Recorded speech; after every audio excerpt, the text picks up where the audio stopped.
Yo YouTube, yo les frérots, la forme, les choses se passent, ok c'est good. Bon, aujourd'hui, on va finaliser avec cette féministe, donc on va faire la partie 2 comme prévu. Même si j'ai déjà fait 2 vidéos sur elle, mais comme j'avais pas la possibilité de condenser la partie 1 et la partie 2, puisque la partie 2 dure 30 minutes. Donc on va essayer de synthétiser, donc je vais pas vous radoter les informations qu'on sait déjà, puisqu'elle fait que, en fait, répéter ce qu'on sait sur elle, quoi, voilà. Donc on va aller plus aller à l'essentiel, puisqu'elle va nous expliquer un peu ses traumas. Donc c'est ça qui nous intéresse aujourd'hui. Et puis voilà, voilà, je vais pas vous faire 30 minutes, je vais vous éviter ce supplice. Déjà qu'elle est insupportable avec sa voix. Mais comme ça permettra de comprendre un peu sa psychologie, puisqu'il y a plein de femmes qui sont dans ce genre de registre. Donc voilà, allez, on perd pas de temps, on est parti, let's go. J'ai aussi une autre question. T'avais fait une vidéo, bon après t'en as fait plein mais j'ai pas tout vu. J'en ai pris une, deux, trois et j'ai capté un petit... J'avais une question en fait, c'est t'avais fait une vidéo où tu disais que t'avais jamais couché en étant sobre. Bah si, c'était en fait avant quand je me tapais plein de gens inconnus, je baisais jamais sobre et en fait du coup parce que du coup c'est facile de coucher avec des inconnus quand t'es jamais sobre. Du coup c'est pour ça que je pouvais me permettre d'être aussi impulsive et compulsive. Du coup, parce que t'es désinhibé, tu vois, c'est beaucoup plus facile.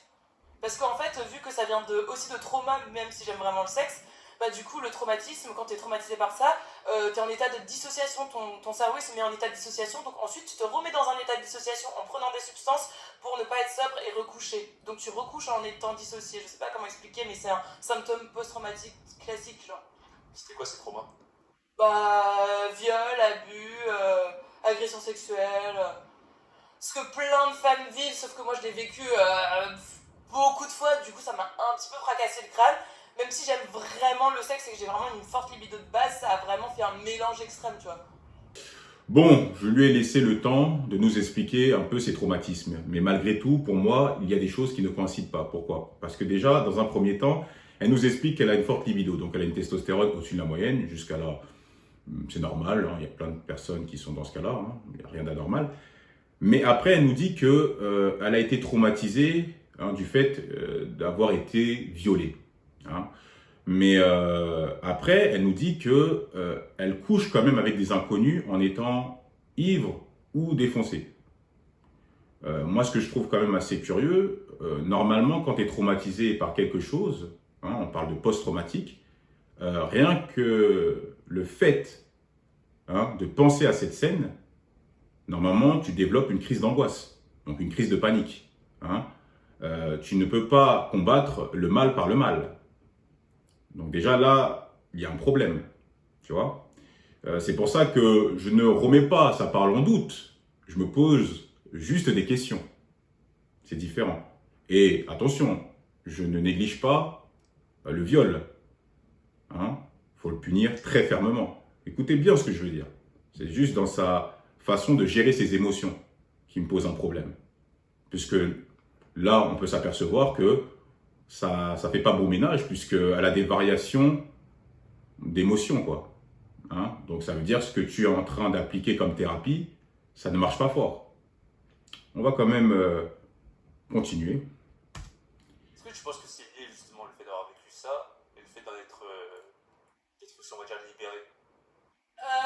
Bah, je pense que j'aurais pu être libérée de base, mais d'avoir vécu ça, ça a accentué un peu le personnage, quoi. Enfin, la personne que j'étais. Du coup, vu que j'ai déjà des problèmes d'addiction de base et que je suis très sensible aux addictions, quand t'as des traumatismes qui se rajoutent, ben, les addictions sont d'autant plus puissantes.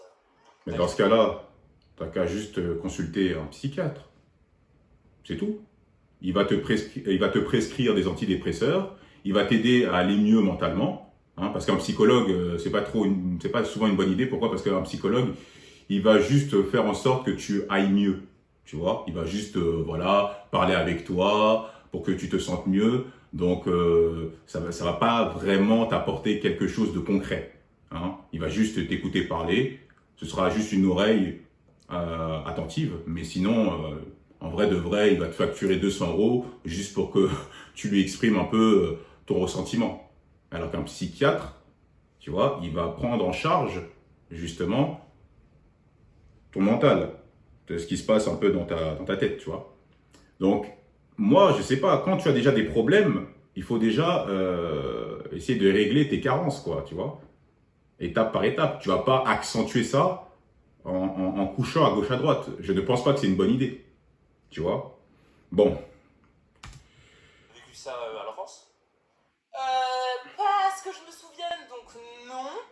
Mais ouais, je dirais la. c'est ça le problème, c'est que tu te souviens de rien. C'est toujours vague, pas à ce que je m'en souvienne. Donc, c'est-à-dire que tu n'es même pas capable de nous archiver ce qui s'est passé dans ta vie. Hein. Donc, c'est toujours vague parce que tu t'envoies tellement de farine que bah, à chaque fois, on doute même de tes propos, quoi, tu vois. Donc, on n'est pas sûr de la véracité de ton histoire, de ton témoignage, puisque tu te rappelles de rien.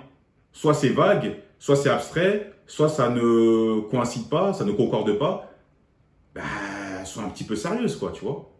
C'est ça que je trouve dommage. C'est toujours, en fait, c'est toujours vague, abstrait, voilà. Mais tu peux pas avoir des relations en étant sobre. C'est pas possible pour toi. Tu as toujours besoin de te défoncer. C'est incroyable, ça, quand même. À l'adolescence, quoi. Sans indiscrétion, qu'est-ce qui s'est passé? En Euh, vrai, tu peux m'en parler, hein. Ouais, non, mais tranquille, en fait, ça s'est passé. Mon gars, elle nous raconte ses ébats sexuels à longueur de temps. Je pense qu'elle est capable de nous raconter ce genre de choses. Faut quand même pas exagérer.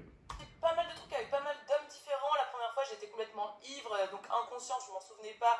Et voilà, ça confirme ce que je dis. Mais en fait, tu n'es pas capable d'avoir une relation consentie avec une personne ou avec un inconnu en étant sobre, quoi. Tu es toujours obligé d'être ivre ou défoncé.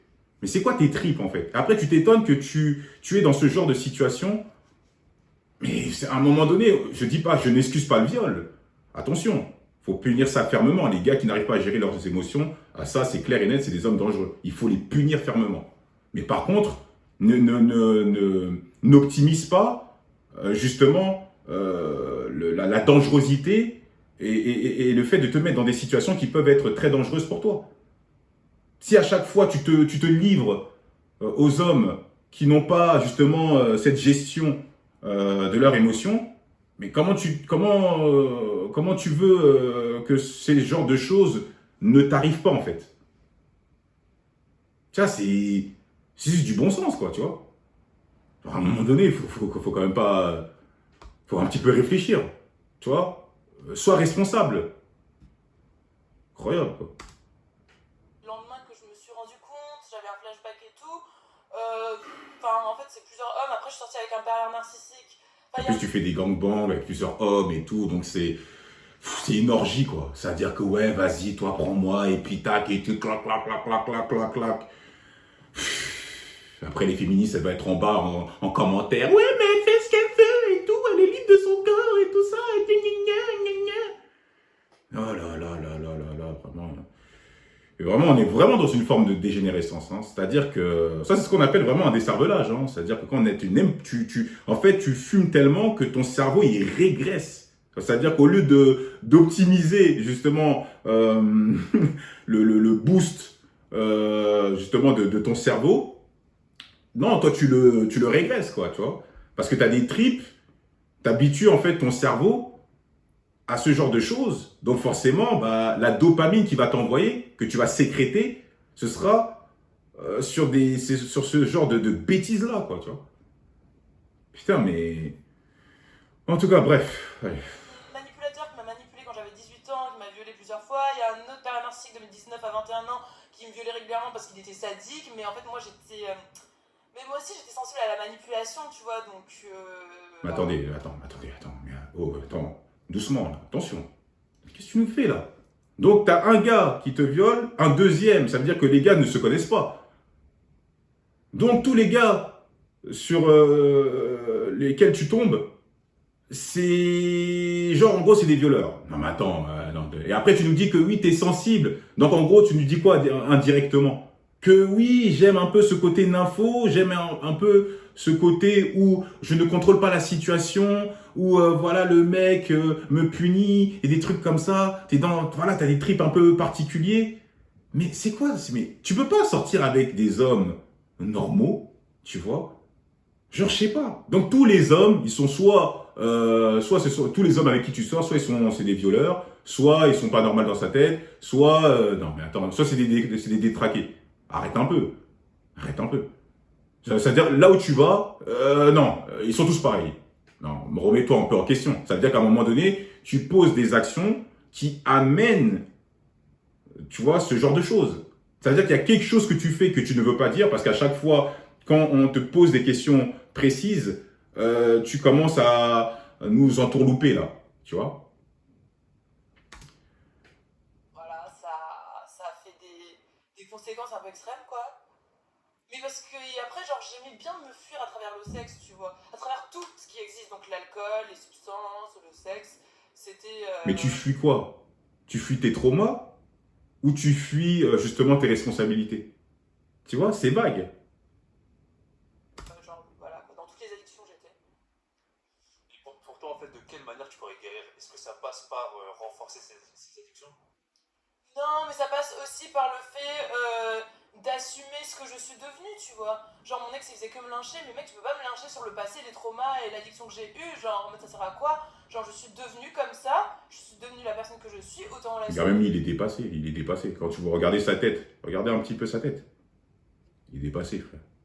C'est juste que bon, il garde son sang-froid parce que voilà, tu vois, pas respect pour elle, mais... Assumer pleinement et puis arrêter de s'auto-lyncher, s'auto-faire du mal encore et encore, tu vois. Mais tu ne réponds pas à la question. Est-ce que tu répares justement ces addictions en faisant justement, en couchant à foison avec des inconnus? Est-ce que ça t'aide à aller mieux? Tu nous as pas répondu à la question. Et là, de ce qu'on voit, nous, ça fait pas bon ménage. Tu vois, tu as des variations d'émotions, des fois tu pleures, après tu dis que les hommes, faut les abattre, après tu dis que tu veux vivre une histoire d'amour, après tu commences à rigoler, après tu as des petites intonations qui varient un peu par là, après tu as des troubles de la personnalité, on dirait le gars dans Split, avec ses 24 personnalités, quoi, tu vois, pour ceux qui ont la ref. Tu vois, c'est... Non, moi j'ai pas l'impression que ça t'aide beaucoup, tu vois. Moi je pense qu'il y a des solutions plus adéquates qui vont te permettre d'aller beaucoup mieux, mais tu veux juste pas te prendre la tête parce que là, tu es dans un engrenage, tu vois. Et comme tu gagnes de l'argent assez facilement via les réseaux sociaux et mimes, toutes ces bêtises, donc tu te dis foutu pour foutu, au moins je me fais de l'argent, je me prends pas trop la tête parce que j'ai pas trop de talent. Là, j'essaye de capitaliser capitaliser le plus d'argent possible pour essayer d'avoir un semblant de vie et un semblant de vie sociale. Et voilà, quoi, c'est tout. Tu vois, t'as compris que voilà, il y a plein de gars qui sont en demande, qui sont en misère affective et en misère sexuelle. Et tu monétises ton corps pour juste voilà, avoir un peu d'argent, c'est tout, quoi. Tout le reste, c'est du blabla, quoi. Genre, ce que tu essaies de nous expliquer, là, tu veux juste nous endormir, mais ça n'a ni queue ni tête, quoi. Mais par exemple, là, tu as dit que tu as ouvert un mime, c'était pas une vocation. Par exemple, quand tu avais 17-18 ans, est-ce que tu pensais à faire ce genre de choses? À 17-18 ans, je pensais que j'avais pas d'avenir et que j'avais aucun avenir et j'étais en dépression sévère. Donc je pense que c'est bien mieux que ce que je pensais à 17 ans d'ailleurs. Et en plus, j'aime me montrer, genre j'aime vraiment me montrer. Plein de fois, j'ai eu des expériences où je faisais des trucs à plusieurs, où des gens me regardaient. Genre, c'est des trucs que pas beaucoup de filles font. Mais Et que alors, moi, j'ai pris. tu te plains que tu te fais violer, mais en même temps, tu aimes faire du voyeurisme. C'est-à-dire que tu aimes que des hommes ou des inconnus te regardent en plein ébat sexuel. Donc pendant que tu es en train de copuler, tu aimes bien que les gens te regardent. Dis-toi un peu, c'est ce que... Non mais... En vrai de vrai, je crois que je vais vous épargner quand même une bonne partie de... Parce qu'il y a raconté en fait, tu vois. Du plaisir à faire réellement. Donc en fait, ça me correspond totalement, tu vois. Tu as commencé à prendre plaisir en faisant ce genre de choses, c'est après tes traumas ou c'était bien avant? C'était après, vu que avant 17 ans, c'est un peu jeune quand même. C'était après, mais en fait, c'est pas forcément que relié à mes traumas. Là, c'était relié à mon addiction au sexe, mais j'aime vraiment qu'on me regarde, m'exhiber, me montrer. C'était quelque chose que j'ai toujours aimé, être au centre de Donc l'attention. si tu aimes ce genre de délire, ne t'étonne pas qu'il y a des détraqués qui vont aussi profiter de la situation. Donc en gros, la réponse à ta question, C'est juste, comme tu n'as pas d'intimité et que tu nous exposes, tu nous forces à nous montrer justement tes relations sexuelles. Donc forcément, le gars qui n'a pas toute sa tête et qui est en manque affectif et qui est en misère, va se dire que bon, la go, déjà, elle a des tripes un peu particuliers. Donc moi, je vais profiter de la situation. Et puis, comme elle, c'est une info, tant mieux, quoi. Là, on pourra se rejoindre. Donc le gars, forcément, il va participer à ta fornication, à tes bêtises, là. Et après, souvent, ça tourne peut-être au vinaigre. Hein, c'est ça un peu. C'est-à-dire que toi, ta limite, ta ligne rouge, peut-être que lui, c'est pas la même limite. Mais comme on ne sait pas, parce que toi, des fois, je pense que ton oui peut se transformer en peut-être, et ton peut-être, des fois, ça se transforme en oui, et après le oui se transforme en non, puis le non, tu sais, on s'y perd. Et voilà, tu vois. Donc, il faut savoir il faut de tout pour faire un monde. Donc, forcément, si tu es dans ce genre de bêtises, en fait, ta situation, la pente que tu prends, elle est logique, en fait. Tu vois? Donc, ne te plains pas, puisque tu aimes ça.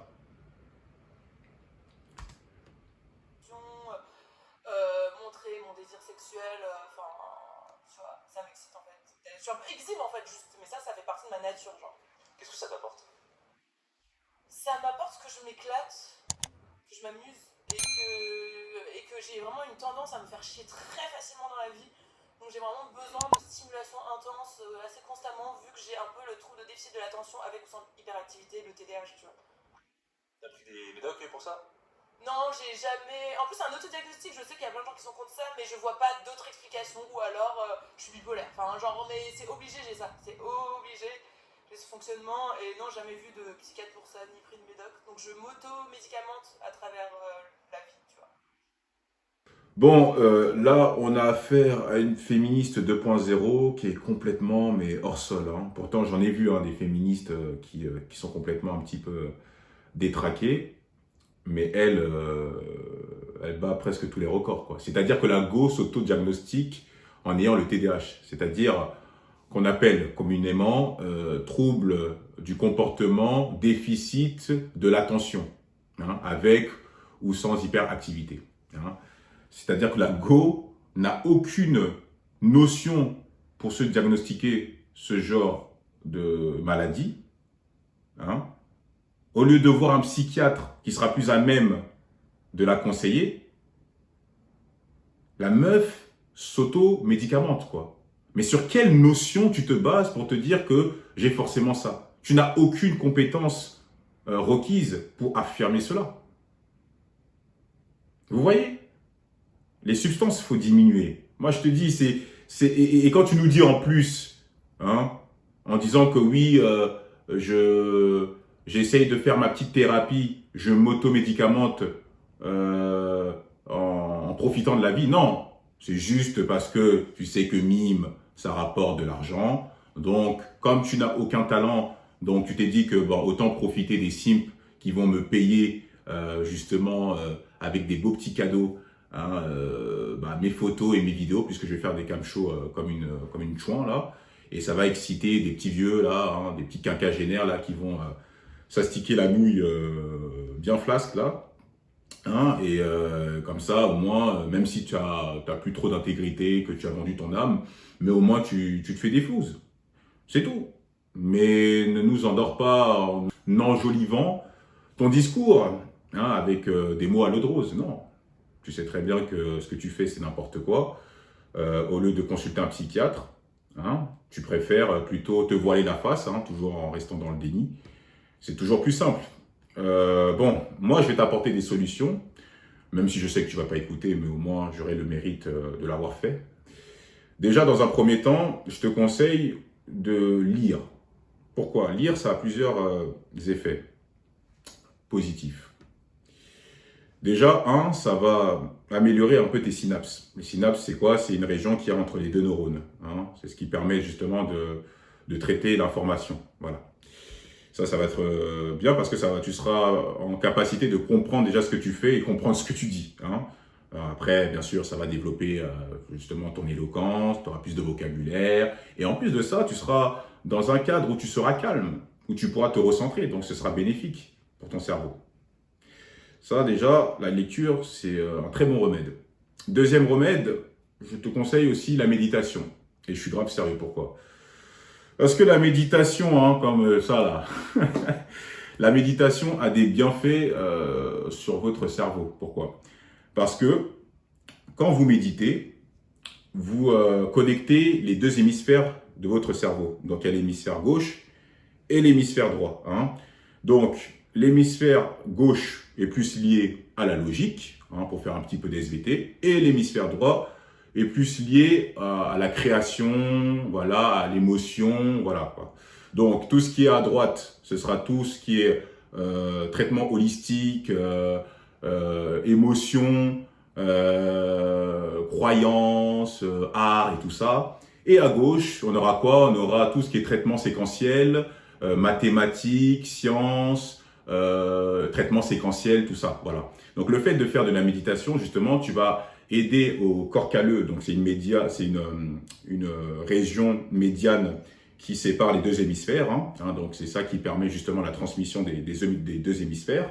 Hein, donc ce qu'on appelle le corps calleux, puisque le cerveau est composé de plusieurs zones. Hein, donc il y a le lobe frontal qui est juste devant. Après il y a le lobe parietal. Pardon. Après, il y a le lobe occipital et après, il y a le lobe temporal qui est juste en dessous. Après, il y a le cervelet et il y a ce qu'on appelle aussi l'hypophyse qui est justement le noyau qui est juste au milieu du cerveau. C'est une glande, quoi. Et après, au-dessus, ce qu'on appelle l'hypothalamus, hein, c'est ce qui gère un peu vos hormones, hein, tout ce qui est, on va dire, l'ocytocine, tout ça. Donc, forcément, le fait de faire de la méditation, justement, tu vas améliorer justement le traitement de l'information, tu vas avoir une meilleure gestion de tes émotions, tu vas aussi renforcer la matière grise, hein, du cerveau, hein, et pareil, tu seras dans un environnement calme et justement, tu seras plus à même de te gérer. Hein. C'est ça les bienfaits de la méditation. Il y a des études qui le prouvent, hein, je t'invite à te renseigner. Après, il y a plusieurs types de méditation, mais en gros, c'est ce qu'il faut comprendre, tu vois. Ça, c'est des conseils concrets. Et aussi, de diminuer les réseaux, hein, surtout TikTok, hein, puisque je ne sais pas si tu es au courant, mais même les Américains commencent à vouloir arrêter TikTok parce que c'est néfaste pour la jeunesse. La Chine, enfin tous les pays asiatiques, ils utilisent TikTok à peine 20 minutes par jour, pour vous dire. Et en France, on commence à se poser des questions de diminuer cette application. Après, il y a d'autres problèmes, on va dire, géopolitiques, mais on voit bien que TikTok, ça amène à une forme de dégénérescence. Donc, toi, tu penses, en tout cas, t'auto-médicamenter, comme tu nous le dis si bien, en nous exhibant ou en racontant tes bêtises, en disant que ouais, les hommes, tout ça, en insultant les hommes à tout va, en pleurant, en racontant tes ébats sexuels, mais tu sais pas que tu es le produit d'un système, en fait. Tu vois, les élites, là, qui sont en haut, ils veulent juste se remplir bien les poches.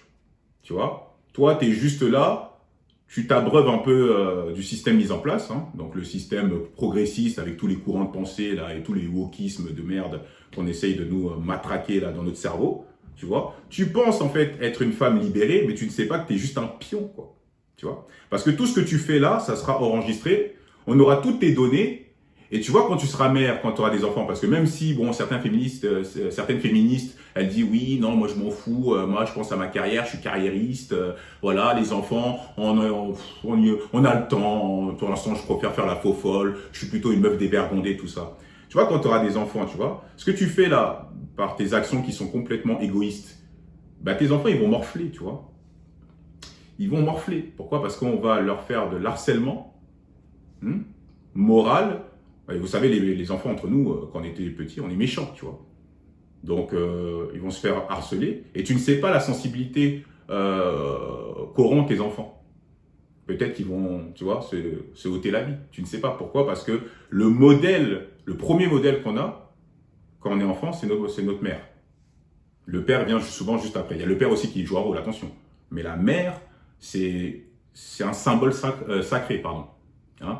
Si par exemple je vous dis là, les frérots, d'imaginer votre mère en train de faire des bêtises, vous serez dégoûté à la seconde. Vous voulez même pas imaginer pourquoi? Parce que votre maman est un symbole dans votre tête qui est pur. Parce que c'est un modèle. Hein. Si vous imaginez votre mère en train de faire des gangbangs, ça va vous dégoûter. Eh ben c'est ça. Donc vous imaginez les enfants de ce genre de femmes. Vous vous rendez compte comment ces enfants devront acquiescer toutes les bêtises de leur mère. Vous imaginez un peu mentalement comment ça va être dur, comment c'est dur à encaisser, comment c'est dur à porter. Voilà. Donc moi je pense que pour cette vidéo, bon, on va un petit peu continuer, mais en vrai de vrai, je pense qu'il n'y a rien à faire. De toute façon, généralement, les femmes qui sont dans ce genre de registre, elles ne comprennent rien. Elles pensent que voilà, les hommes et les femmes, c'est la même chose. Voilà, on fait ce qu'on veut. Et puis, en tout cas, bref, on va voir ce qu'elle nous dit. Je pense qu'elle va pas nous dire grand-chose. Elle fait que radoter depuis, voilà, j'aime la belle. Bon, c'est creux, c'est niais. Bon, c'est pas intéressant. Voilà. T'as jamais consulté pour quoi que ce soit en fait, non? Si j'ai consulté il y a un moment, enfin il y a genre 2 ans, 1 an et demi, ou un truc comme ça pour syndrome post-traumatique parce qu'un collègue m'avait violé la bouche dans la rue au bout du 3e jour de taf. Super, ce qui me donne plus du tout envie de retourner dans un bureau. Je sais, ça fait chelou, mais du coup j'ai fait 8 séances de EMDR pour psychologique avec une psychologue pour syndrome post-traumatique.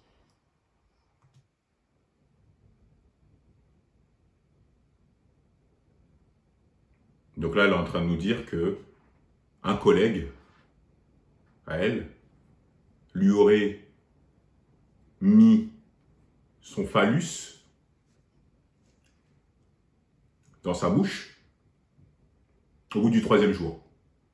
Ils se connaissent ni d'Adam ni d'Ève. Et le gars s'est dit dans sa tête, tiens, je vais mettre mon membre dans la bouche de Christine. Parce que comme ça, j'en ai envie. Moi, ce que je comprends pas, c'est que, est-ce que tu peux aussi apprendre à contextualiser un événement? Parce que, en fait, on n'y comprend rien. Comment est-ce possible? T'es la seule meuf du bureau. Pourquoi c'est tombé forcément sur toi? Et pourquoi toutes tes relations, il t'arrive sensiblement la même chose? Je ne minimise pas le viol, attention. Ne faites pas dire ce que je n'ai pas dit. Parce que les gens, ils sont très forts, ils prennent une séquence qui les arrange, et puis après, ils font des partages, on dit « Oh, misogyne, on vous connaît !» Moi, on me la fait pas, moi. Moi, ce que j'essaye de comprendre, c'est comment est-ce possible que toutes tes relations, il t'arrive similairement la même chose. Le gars, il est là, il te connaît pas, il est comme ça. En tout cas, moi je crois qu'on va s'arrêter là parce que de toute façon, elle radote. Elle radote, elle dit les mêmes choses. Je m'attendais à ce que ce soit, pardon, excusez-moi, plus intéressant. Mais moi j'ai l'impression que... qu'elle joue un personnage, elle fabrique un peu ses histoires. Je sais pas, moi ça me dit pas grand-chose. Là on n'est même pas à la moitié, non, franchement, je pense qu'on va se laisser sur ça. Moi, je pense qu'on va s'arrêter là, puisque la suite n'est pas du tout intéressante. Hein. Elle radote un peu les mêmes choses. Hein. C'est toujours un peu des histoires un peu loufoques. Moi, j'ai du mal à y croire, hein, franchement. Une fois, je veux bien. 2 fois, 5, 6 fois, 10 fois. Non, là, à un moment donné, il y a forcément une récurrence. Il y a forcément quelque chose qui ne va pas chez elle. Je veux bien qu'à chaque fois, on peut avoir un malheur qui tombe sur nous parce que voilà, tu étais au mauvais endroit au mauvais moment, mais quand ça t'arrive systématiquement, non, là il y a un problème. Donc moi, comme je lui ai dit, je lui recommande de soit méditer, hein, ça va lui faire du bien pour son cerveau, hein, soit de lire, ou à la limite, même si je sais que c'est un peu trop gros et qu'elle aura un refus catégorique, qu'elle se mette à Dieu. Hein. Peu importe, on va dire, les religions monothéistes, que ce soit le judaïsme, le christianisme ou l'islam, tu vois.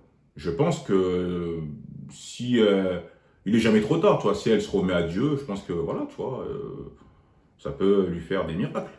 Hein. C'est au moins, c'est toujours mieux que se livrer à soi-même là en faisant n'importe quoi et en pensant que tes copines te veulent ton bien, parce que ce que tu ne sais pas, c'est que tu dis que oui, tu as des amis, mais moi, j'appelle pas ça des amis. Hein. Moi, j'appelle ça des connaissances de bêtises. Ça veut dire que comme vous vous rejoignez sur les mêmes choses, hein, ce qu'on appelle des points de connexion, c'est-à-dire que en gros vous traînez par mimétisme parce que vous avez les mêmes délires, hein, donc sûrement tu as des copines qui sniffent de la farine et qui te gangrènent aussi ces idées de merde, hein, ces idées progressistes et tout, en disant oui laisse-toi aller, peins-toi tes cheveux en rose, voilà.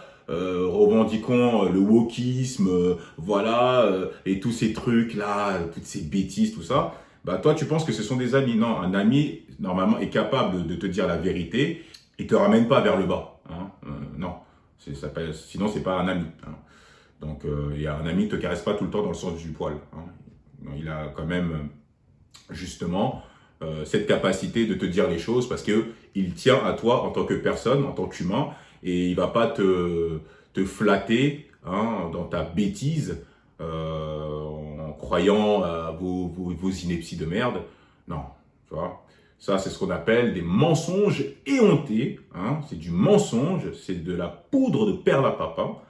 Et voilà quoi. Bref, tout ça pour vous dire qu'on en a fini avec elle. Je vais plus jamais faire une vidéo sur elle. D'ailleurs, même la troisième partie, j'ai hésité, mais bon, parce que bon, j'aime bien avoir tous les tenants et aboutissants. Et voilà quoi. Donc, je pense qu'on en a fini. Donc, n'hésitez pas à liker. Je veux 500 likes, hein, sur cette vidéo. Abonnez-vous, commentez, dites-moi ce que vous en pensez. Activez la cloche pour être au courant des prochaines vidéos. Et voilà. Ok, allez, prenez soin de vous. Tchuss.